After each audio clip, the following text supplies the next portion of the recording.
Dear students, আমি তোমাদের Jayanta sir.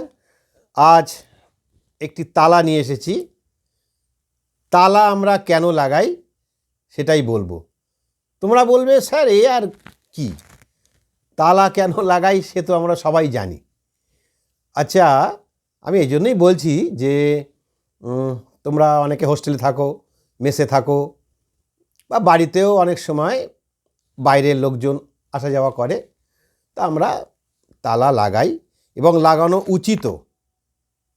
আমি অ্যাডভাইস করছি যে সব সময় তোমরা তালা ব্যবহার করবে। তোমরা বলবে, হ্যাঁ সে তো ঠিক আছে। এখন প্রশ্ন যে তালা কেন আমরা লাগাই?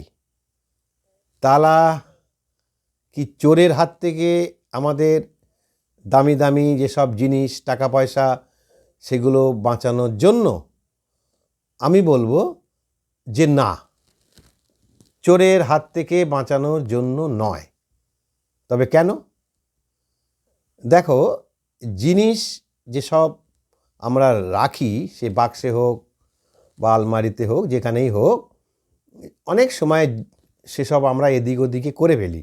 আমাদের নিজেদেরই খেয়াল থাকে না যে কোনটা আমরা কোথায় রেখেছি। আর টাকা পয়সার কথা যদি আসে, তাহলে টাকা পয়সা এমনই এক জিনিস যে সেটা খরচ হয়ে যায় এখন।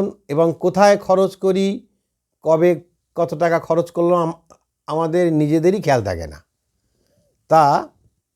তালা এই জন্যে লাগাতে হয় যে চোরের হাত থেকে বাঁচানোর জন্য নয়। চোর যে, তার কাছে তালা ভাঙাটা কিন্তু কোনো ব্যাপারই নয়। সে তালা ভাঙতেই পারে, এটা কিন্তু আমরা জানি।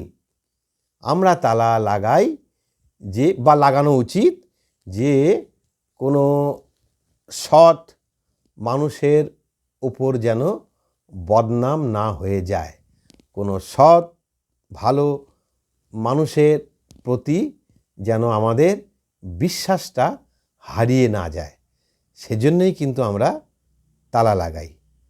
কথাটি ভাববে। আজ এই পর্যন্ত। পরের ভিডিওতে অন্য কিছু আলোচনা হবে। Thank you.